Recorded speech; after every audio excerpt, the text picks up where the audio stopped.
haba, parisukat, bilog at tatsulok. Iba't ibang klase ng hugis na nagbibigay disenyo sa pang-araw-araw nating buhay. At sa lahat ng ito, ang tatsulok daw o pyramid ang may kakaibang taglay na enerhiya na nagpapagaling.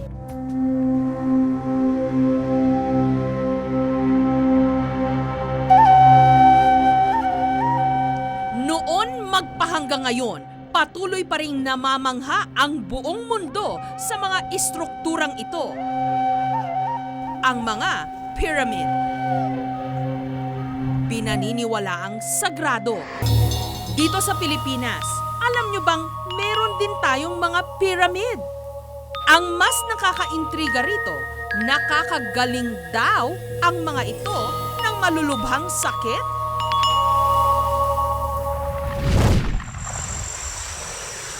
Ito ang Angel's Pyramid sa Marikina. Di umano, ginabayan at sinukluban daw ng mga anghel mula sa langit.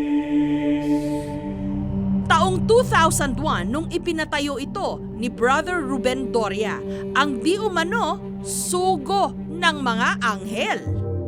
Bagamat maliit at simple lang ang itsura sa loob ng pyramid, ang crystals naman na nakapaligid dito, di umano, nagpapalakas daw ng kapangyarihan ng pyramid. Ang sabi kasi nila, pagka ang crystals na-arrange dito yung mga strategic point na areas, mas makakatulong yan para ma-absorb ang energy. Ang apat na bahagi ng pyramid, may kanya-kanyang sakit daw na napagagaling. Ang bandang east, para raw sa mga sakit sa utak. Ang south naman, para raw sa mga may karamdaman sa puso. Ang west, para raw sa mga may problema sa muscles. At ang north, para raw sa kaluluwa. Ang gitnang bahagi naman daw ng pyramid, ang di umano, pinakamakapangyarihan. At may dumarayo rito na mga may malubhang sakit, katulad ng mga na-stroke. Kailangan lang daw nilang gawin manatili sa loob ng pyramid ng 2 oras. Nakilala namin si Delia, 2002, nung na-diagnose daw siya na may breast cancer. Because to top it all, I have my diabetes nga. And then, I had my cancer of the breast. Ngayon, kung yung dalawang yan siguro, I have undergone treatment sa doctors. Do you believe, mahihil ako? Imbes na magpa-chemotherapy, dito raw siya sa pyramid humanap ng lunas di umano. And I have undergone chemotherapy. It's 42,000 per session. Hindi naman I don't like doctors, no. The doctors can heal. Of course, because they are the Lord's instrument too. Pero sa akin lang, it's me.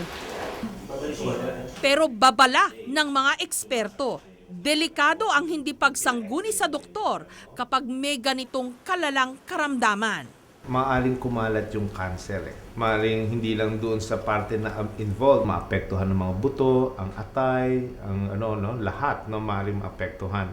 And definitely maaring ikamatay ng pasyente yon. So napaka-importante na magpatingin sila sa doktor. Samantala, pati ang tubig mula sa ilalim ng pyramid, pinaniniwalaan ding nakakagaling daw. Nagdemo pa nga sa amin ang mga taga-Pyramids of Angels para maipakita raw ang enerhiyang taglay ng pyramid water.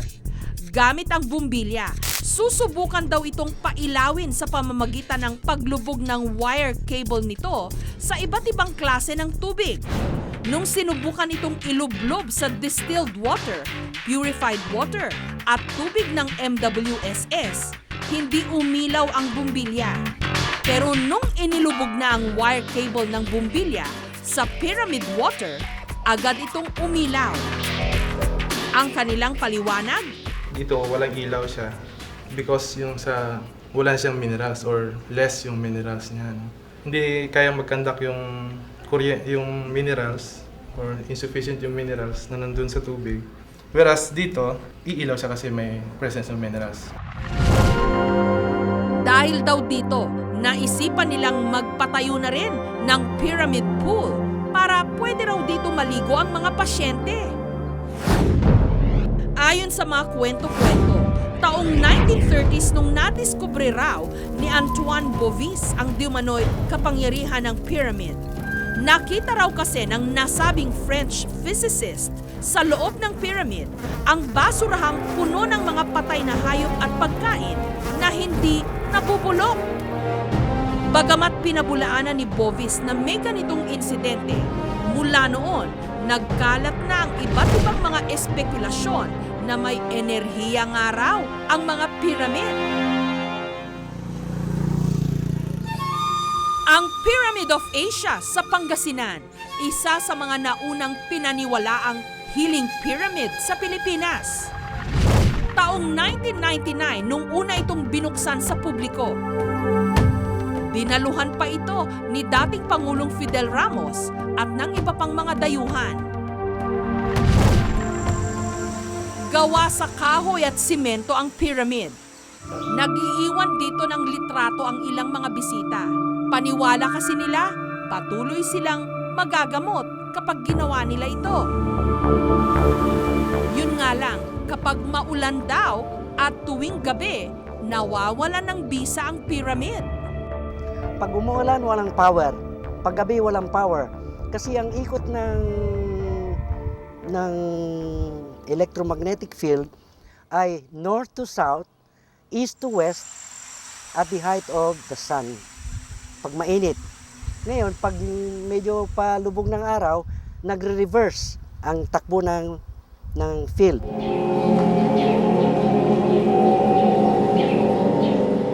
Ang nagpatayo ng pyramid, si Alex Orbito, kilalang faith healer. That you have is become disappear. Ayon sa kanya, nakatulong daw ang pyramid sa kakayanan niyang magpagaling. Naging kontrobersyal ang paraan ng panggagamot ni Orbito dahil kahit hindi siya nag-aral ng medisina, inooperahan pa niya ang ilan sa kanyang mga pasyente sa loob at labas ng Pilipinas. Pero may mga question din sa kanyang panggagamot. Katunayan, sinampahan pa siya ng kaso sa Canada ng panluloko, bagamat ibinasura rin ito kalaunan. Yung sa Canada yung nangyari doon na kaso at ito ay makikita sa internet na ako ay acquitted dahil wala silang nakita na yung akusasyon nila hindi totoo. Si Tatay Bernardine, kahit kailan daw, hindi niya kwenestyon ang kakayahan na makapanggamot ni Orbito. Di inalis ko yung pantalon ko dahil ang depikto ko yung paggagamot ko doon sa yung rectum. Mayroong umaagos doon. Sandali lang. Pagkatapos, tapos na, sabi niya. Pero iba yung naramdaman ko, parang guminhawa ang pakiramdam ko at ang buong katawan ko. Bagamat walang maipakitang medical record si Tatay Bernardine na magpapatunay na magaling na nga siya, sapat na raw na pruweba na siya'y buhay. Yon ang faith eh. Naniniwala ka rin na magagamot ka. Parang si Reverend Alex Orbito ay instrumento ng Panginoon para makatulong sa mga may sakit. Pero hindi lahat ng mga sumubok ng healing pyramid naniniwalang epektibo ito. Si Alicia, halos lahat na raw ng mga nagsulputang pyramid na gamit niya noon sa kanyang anak na may hemangioma o bukol. Hindi nga ako bumili, mother ko kung mga apo niya yung may sakit. Kaya ako hindi naman, ilang days lang ang kinabit ko, hindi ko na inulit. Pero matapos ang ilang buwang paggamit ng pyramid, hindi pa rin daw gumaling ang kanyang anak. Kung si Johnny Midnight ang tatanungin, sa mahigit 50 taon niyang pag-aaral ng mga pyramid, naniniwala siyang wala itong kapangyarihang makapanggamot. Again, there is no pyramid power. The power belongs to the human. Kung naniniwala ka na pag pumasok ka sa pyramid, gagaling ka, di siya nawa. Pero hindi dahil sa pyramid, dahil sa paniniwala mo. Meron siyang pyramid money magnet. Trinitriple raw nito ang halaga ng pera kung ilalagay mo sa loob nito. You put it inside your red pouch. Salamat, Ama. Salamat. Maraming salamat. Ipikit ang mata at ilarawan mo ngayon yung 5,000 piso. Sumikat ng husto si Johnny Midnight noong dekada 80 dahil sa pagpapalaganap niya ng toning water at pyramid. Pero sa kalaunan, naglaho rin ang kanyang popularidad. Parang sampul ko na kasi. Halos 6 na taon nang ginagamit ng mag-asawang Sunico ang bakal na pyramid na ito. Subok na raw nila ang kapangyarihan nito. Natatanggal daw ang sakit ng ulo sa pamamagitan lang ng pagsuot nito. Ginagawa rin daw ng pyramid na maging alkaline ang tubig. Hindi rin daw mapapanis ang ulam basta't nasa loob ng pyramid. At nakakapag-recharge din daw ito ng mga depektibong battery. Pati na ang mga mapupurol na blade, tumatalas daw kapag inilagay sa loob ng pyramid. Ang tanong lamang doon, maaring hindi sila maniwala kung hindi nila sinunod yung proseso. Kasi minsan pag binili natin ngayon, hindi natin susundin yung proseso, pwede nating sabihin na wala pa ng kwenta ito. Kinonsulta namin si Dr. Emmanuel Rodolfo, theoretical physicist. Gumawa kami ng sariling experiment. Overnight na inilagay ni Dr. Rodolfo ang mga ulam, mansanas, depektibong battery at mapurol na kutsilyo sa loob ng pyramid. Ang resulta ng experiment kinabukasan. Depektibo pa rin ang baterya. Yuck. Ang ulam at mansanas naman, Supposedly, the one outside should oxidize more than the one inside. But as you can see, they have the same state of oxidation. ginawa rin namin ang experiment sa pyramid water. Ayon sa kanya, marahil mataas ang sodium ng pyramid water, kaya't umilaw ang bumbilya. Ang palagay kong nangyayari doon ay dahil yung tubig ay dumadaloy doon sa mga crystals, kasi yung pyramid na ginamit ay may mga crystals, okay, dumadaloy ang tubig. Sa pagdaloy ng tubig, nagkakaroon ng minerals and salts. Kaya nagko-conduct na siya ng electricity. So tumataas yung kanyang conductivity. So ang ginawa natin, kumuha tayo ng ordinaryong tubig at ilagyan natin ng asin. Ayun ang nangyari, talagang umilaw. Ayon naman sa CBCP o sa Catholic Bishops Conference of the Philippines, huwag basta-basta maniniwala sa anumang bagay na nagsasabing nakakagaling. We respect doon yung mga naniniwala sa ganyan, pero hindi bagay ang nagpapagaling sa tao.